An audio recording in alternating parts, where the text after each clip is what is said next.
मेरे साथियों, आज जब हम पूरा देश और हम भी गुरु नानक जी की जयंती मना रहे थे, उनके प्रकाश पर्व को मना रहे थे, तो हमें एक सूचना मिली कि इस पर्व के उपलक्ष्य में माननीय मोदी जी ने जो लगभग 418 दिन पहले बनाई गई कानून, जो विधिवत बनाई गई थी, आज इस अवसर पर रानी लक्ष्मीबाई जी की जयंती के अवसर पर, पर्व के अवसर पर, इंदिरा गांधी की जयंती के अवसर पर वापस ले लिया है। मैं इस महानता का, उनके इस विवेक का, उनकी इस दूरदृष्टि का स्वागत करता हूं। देश के अंदर स्थिति ऐसी हो गई थी कि जो सरदार भाई जिनकी रक्षा के लिए सरदार बने थे, गौर दे के सुने, गुरु नानक जी सरदारों की रक्षा के लिए सरदार नहीं बने थे। सरदारों की रक्षा के लिए गुरु गोविंद सिंह जी तो थे, लेकिन जब गुरु नानक जी आए थे, जब तो एक भी सरदार था ही नहीं। अरे जब यहां पर मुगलों के अत्याचार हो रहे थे, जो उन्होंने जिनको गुलाम बनाकर के हिंदू नाम देते थे, उनके साथ जघन्य करते थे, कोई नियम नाम की कोई चीज नहीं थी।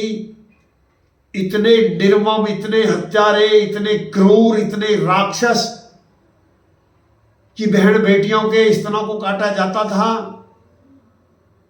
यहां पर जजिया कर लगा करके परेशान किया जाता था। किसी को कोई अधिकार नहीं था। कोई हिंदू भाला में नहीं रख सकता था, घोड़ा नहीं रख सकता था, 4 आदमी इकट्ठे नहीं हो सकते थे। हर की सबकी बहन बेटियों को जबरदस्ती ले जाया जाता था।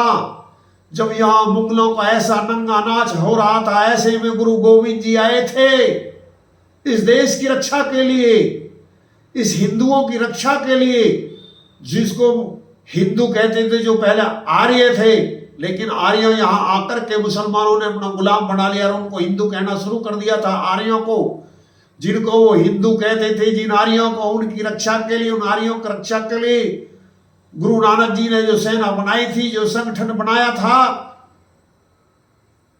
जिनकी रक्षा के लिए बनाया था और जिनसे लड़ने के लिए बनाया था, आज वही संगठन जिनसे लड़ने के लिए बनाया था, उन्हीं व्यक्तियों की कठपुतली बनकर जिनकी रक्षा के लिए बनाया था, उनसे ही लड़ने के लिए तैयार हो गया था। इसलिए माननीय मोदी जी ने यह अहम फैसला लिया था। हम उन गुरुओं की शहादत को, सरदारों की शहादत को भुला नहीं सकते। हम बहुत बहुत ऋणी और आभारी हैं। हम नतमस्तक हैं जिन गुरु गोविंद जी ने अपने बेटों को धर्म की खातिर, अरे भगत सिंह दूसरे के घर में अच्छा लगता है, अपने घर में अच्छा नहीं लगता है, लेकिन जिन्होंने भगत सिंह अपने घर में पैदा किए थे, जिनने चंद्रशेखर आजाद अपने घर में पैदा किए थे, अरे अपने 9 निहालों को दीवार में चिनवा दिया था, लेकिन उसकी अधीनता स्वीकार नहीं की थी। ऐसे त्यागी, तपस्वी, देशभक्त सरदारों को मैं बार बार नमन करता हूं और मैं उनसे प्रार्थना करता हूं। तो आप अपने मूल पाइए, आप जिनकी रक्षा के लिए खड़े हुए थे, आप उनसे मत लड़िए। आप उनसे ही लड़िए जिनके लिए लड़ने के लिए तुम तैयार हुए थे। और हो सकता है कि राकेश जी किसी पार्टी के दबाव में हो, किसी नेता के दबाव में हो, ये निर्णय न ले पाते हो, लेकिन ये मुझे 100% विश्वास है कि हमारे सरदार भाई किसी के दबाव में नहीं हो सकते, और वो चाहें तो राकेश टिकैत जी इस आंदोलन को आगे नहीं चला सकते। जब आप इतना बड़ा आंदोलन अब खड़ा कर सकते हो, जब ये कानूनी प्रक्रिया समाप्त हो, तो क्या पुनः नहीं कर सकते यदि नरेंद्र मोदी जी कानून को वापस नहीं लेते तो? प्यारे भाइयों, पंच प्यारों, देश के भक्तों, शहीदों, देश पे मरने वालों, मिटने वालों, मैं आपकी शहादत के लिए, आपके बलिदानों के लिए, आपकी कुर्बानी के लिए नतमस्तक हूं, बार बार स्वागत करता हूं। लेकिन मैं आपसे एक विनती भी करता हूं, मैं आपसे एक प्रार्थना भी करता हूं कि जो माननीय प्रधानमंत्री जी ने एक इस आफत को टाला है कि जो एक पंजाब और भारत की लड़ाई के रूप में उभर कर आ गई थी, उन व्यक्तियों ने सरदारों को ब्रह्मास्त्र बना लिया था जिनके बस की स्वयं के लड़ना नहीं था, और उन देशभक्तों को, उन बलिदानियों को, शहीदियों को आगे कर करके वो जो अपनी मंशा साहब अपने छुपे उद्देश्यों को सिद्ध करना चाहते थे, अब वो आप भी उस बात को समझिए और ये आंदोलन जल्दी से जल्दी, कृपा मेरी प्रार्थना है, जल्दी से जल्दी, जितनी जल्दी हो सके इसको वापस ले लीजिए। इसमें किसी की जीत नहीं हुई है, किसी की हार नहीं हुई है।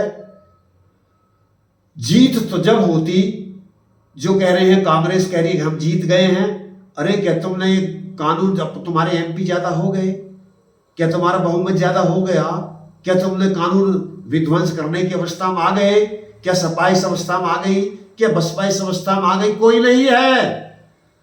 अरे जिसने जिस शक्ति से कानून बनाया था वो उसी शक्ति से उस कानून को समाप्त कर रहा है, देशभक्ति के लिए, देश की रक्षा के लिए। उन गुरुओं की शहादत को याद करते हुए उस अवसर पर आप भी उस शहादत को याद कीजिए, उस गुरु नानक जी के बलिदान को याद कीजिए, उस गुरु गोविंद जी के बलिदान को याद कीजिए, उस गुरु तेग बहादुर जी के बलिदान को याद कीजिए। जितने भी हमारे गुरु हुए हैं, जिनकी रक्षा के लिए, उनकी रक्षा का आप कीजिए और निर्णय लीजिए। आप किसी के, मुझे नहीं लगता आप किसी की कठपुतली हैं, आप सक्षम हैं, आप निर्णय ले सकते हैं। आप चाहें तो अभी चाहें तो एक रूसली वहां, एक भी व्यक्ति वहां नहीं रह सकता, और आप सक्षम हैं, समझदार हैं। मैं 2 व्यक्तियों के नाम तो मुझे विस्मरण हो गया, जिनमें एक सिरसा बोला जा रहा था। जब उनकी बात सुन रहा था तो बहुत प्रभावित हो रहा था। उन्होंने कहा मैं आंदोलन में था और हमारा लंगर बंद नहीं हुआ था, लेकिन मैं इस किसी की जीत और किसी के पराजय नहीं समझता हूं।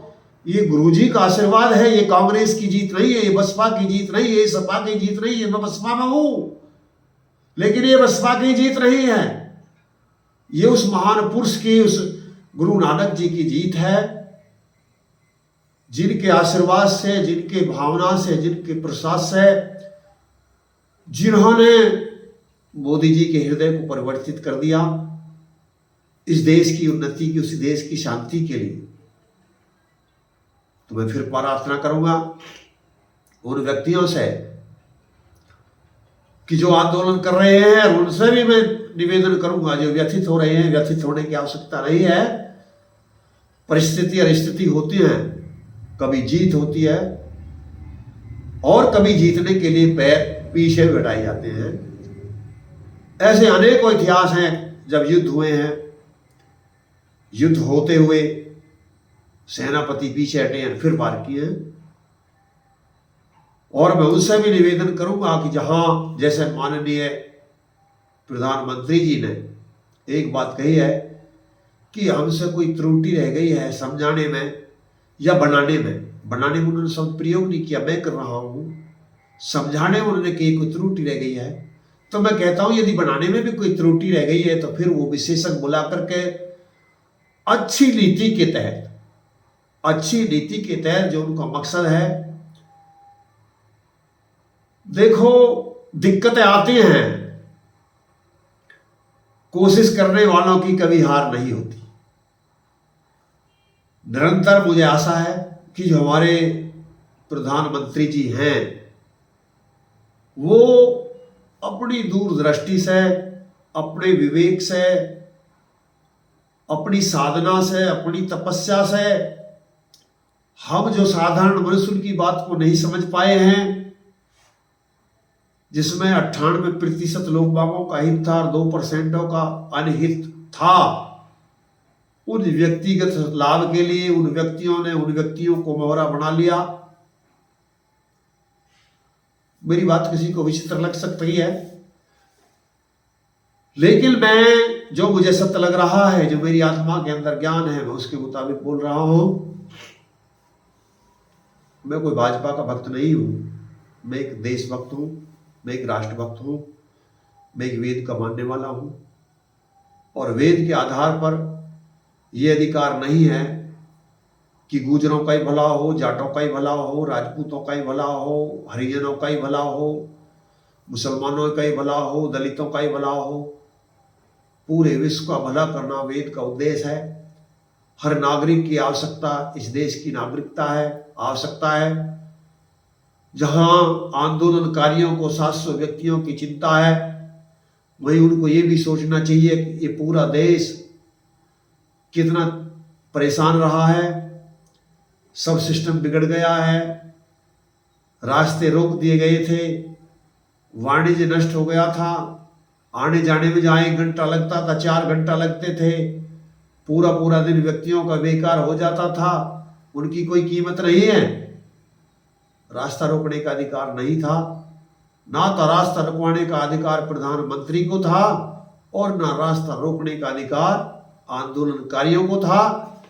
अधिकार किसी को नहीं था, लेकिन जिसको रास्ते में चलने का अधिकार था उसका अधिकार छीन लिया गया था। मैं फिर पुनः मोदी जी की उदारता के लिए नतमस्तक हूं, और मैं सरदारों से, जो नेता हैं वो किसानों के नेता हैं, या जो किसानों का नेतृत्व नहीं कर रहे हैं, सरदारों में ऐसे विवेकी व्यक्ति हैं जो पीछे हैं, आगे नहीं हैं, तो उन व्यक्तियों को आगे आकर के बताना चाहिए, उनको समझाना चाहिए। और जो मुख्य रूप से आंदोलनकारी हैं, जो उनके पीछे हैं, जिनकी वो बात मान सकते हैं, उनको भी, जो राकेश टिकैत जी के मित्र हैं, सहयोगी हैं, भले ही राकेश जी की बात समझ में ना आती हो, लेकिन उनकी तो शायद समझ में आती होगी। अति सर्वत्र वर्जित है, जहां अति विश्वासी नहीं होना चाहिए, वहां अति संकालु भी नहीं होना चाहिए, अधिक संशय भी उतना ही गलत है।